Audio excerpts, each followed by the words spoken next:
खबर राजस्थान से है, जहां पर लोकसभा चुनाव के नतीजों के बाद अब बीजेपी के भीतर कलह खुलकर सामने आने लगी है। राजस्थान में बीजेपी के पूर्व मंत्री हैं देवी सिंह भाटी। उन्होंने राजस्थान में बीजेपी की सीटें घटने का ठीकरा बीजेपी के बड़े नेता और विधानसभा में विपक्ष के नेता रह चुके राजेंद्र राठौड़ पर फोड़ा है। भाटी ने कहा कि राजेंद्र राठौड़ ने ऐसा खेल किया कि राजस्थान में जाट वोटर बीजेपी से दूर हो गए और इसी वजह से बीजेपी लगातार तीसरी बार राजस्थान से 25 में से 25 सीटें नहीं ला पाई। देखिए, राजस्थान में एक वर्ष पूर्व ये सबकी भावना थी कि शायद 25 सीटें इस एमपी चुनाव में आएगी और तीसरी बार ये रिकॉर्ड बनेगा। लेकिन हमारे राजेंद्र राठौड़ मियाँ ने ये ऐसी गोटियां खेली वहाँ प्रदेश के अंदर और वहाँ केंद्र में जाके उसके बाद में ऐसा नक्शा बिगड़ा कि जाट तो कोई बीजेपी के साथ जो समर्थक थे पूरे कट्टर वो भी नहीं रहे। बहुत बड़ा नुकसान इससे हुआ। और भी कारण था कि जैसे टिकटों का वितरण हुआ, वो भी हमें लगता है कि सही तरीके से उसका वितरण होता स्थानीय लोगों की राय होकर तो निश्चित तौर पर ये स्थिति नहीं बनती। तो स्थिति बड़ी विकट होगी और ये नतीजा लोगों को भी बड़ा चिंता में लिए बैठा है।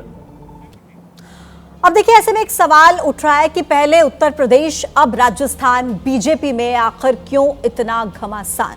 विजय सर, बीजेपी जो अपने संगठन के लिए सबसे ज्यादा जानी जाती थी, क्या लग रहा है कि इस बार वो सत्ता से संगठन में कहीं ना कहीं दूरी नजर आ रही है इसी वजह से कि राजस्थान में इस तरीके के सुर उठ रहे हैं? मुझे जब हार होती है ना तो ये सब सुर नजर आते हैं, नाराजगी नजर आने लगती है। यदि ये 25 की 25 सीटें आ जाती तो ये नाराजगी नज़र नहीं आती। अब जब आज वहाँ 10-12 सीटें कम हो गई हैं तो नाराजगी नज़र आ रही है। देवी सिंह भाटी जी राजस्थान के बड़े नेताओं में से रहे हैं, लेकिन ये लोकल पॉलिटिक्स का हिस्सा है क्योंकि राजेंद्र राठौड़ साहब जो वहाँ पर पहले एलओपी रहे थे वो और देवी सिंह भाटी में कभी नहीं बनती। वो एक ही इलाके से आते हैं, चूरू और बीकानेर को लेकर। और वो जाटों की जो बात कर रहे हैं क्योंकि वहाँ चूरू में भारतीय जनता पार्टी के सांसद थे राहुल कसवा साहब, उनको भारतीय जनता पार्टी ने टिकट नहीं दिया और फिर वो कांग्रेस में आ गए और वहाँ जीत गए।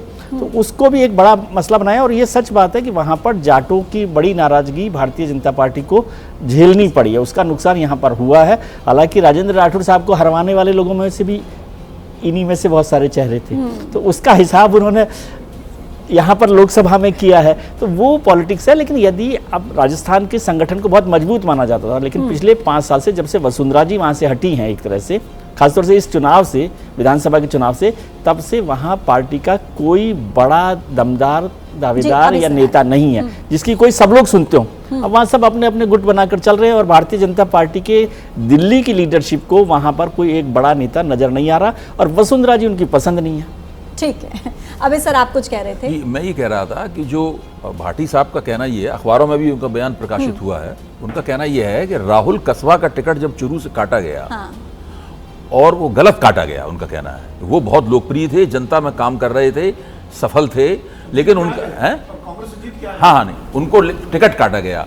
तो उनका कहना यह है कि ये कांग्रेस के लिए गेम चेंजर साबित हुआ राजस्थान में, और ये बात उनकी मुझे सही लगती है क्योंकि जब मतदान के विभिन्न चरण हो रहे थे और राजस्थान से खबरें आ रही थी पत्रकारों के जरिए कि वहां पर कुछ भाजपा की कई सीटें घपले में पड़ी हुई हैं, तो हम लोग जब पूछताछ करते थे तो वहां से यही खबर आती थी कि जब से राहुल कसवा का टिकट कटा है तब से सब गड़बड़ हो गया। हुआ ये था कि विधानसभा चुनाव के दौरान जो जाट बेल्ट थी राजस्थान की, उसने कांग्रेस चुनाव जरूर हार गई लेकिन जाट बेल्ट में कांग्रेस के तरफ समर्थन दिखाई पड़ा था।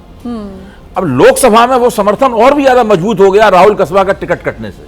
ठीक, लेकिन अभी सर क्या मतलब एक यही फैक्टर नजर आता है कि 11 सीटें बीजेपी वहां से हार गई? ये बहुत सारे फैक्टर्स हैं, लेकिन जाटों का वोट देखिए, राजस्थान में जाट वोट बहुत बड़ी संख्या में है।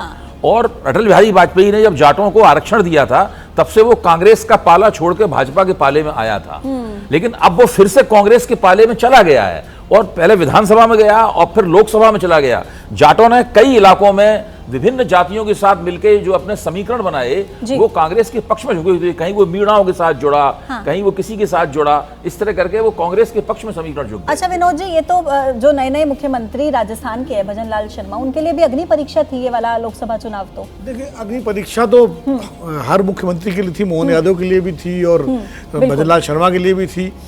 लेकिन मैं बात दूसरी कह रहा हूँ। दरअसल राजस्थान में विजय जी तो रहे हैं, बहुत जानते हैं, राजस्थान में कांग्रेस का जो आधार रहा है वो जाट, मीणा, इनमें ज़्यादा रहा है और आदिवासियों में रहा है।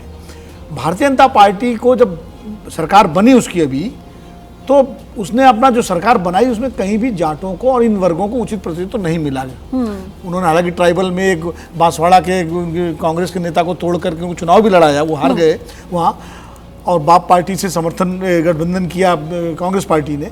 तो जो वर्ग कांग्रेस के थे और जो विधानसभा चुनाव में छिटके थे कांग्रेस से, जिसकी वजह से कांग्रेस की हार हुई, वो वापस कांग्रेस की तरफ लौटे। और इसमें कांग्रेस के जो प्रदेश अध्यक्ष हैं गोविंद सिंह डोटासरा, उनकी बड़ी भूमिका रही। वो एक नए जाट नेता के रूप में उभर करके राजस्थान में आए, जो पहले कांग्रेस में परशुराम मदेरणा और तमाम मिर्धास वगैरह हुआ करते थे। वो तो ऐसे में भारतीय जनता पार्टी उस सामाजिक समीकरण को संभाल नहीं पाई है। राहुल कस्बा का टिकट उसमें। राकेश सर, मुझे एक बहुत छोटे से रिएक्शन में ये बताइए, क्या इस सब के बाद अब राजस्थान में कुछ बड़ा बदलाव होने की संभावना? मैं सिर्फ एक बात बोलूंगा, अभी आपने भजन लाल जी की बात की, तो मैं ये कहूंगा कि मध्य प्रदेश में मोहन यादव जी और राजस्थान में भजन लाल जी, ये नीट की तरह पेपर लीक के कारण ही मुख्यमंत्री बने, ये परीक्षा में नहीं बैठे।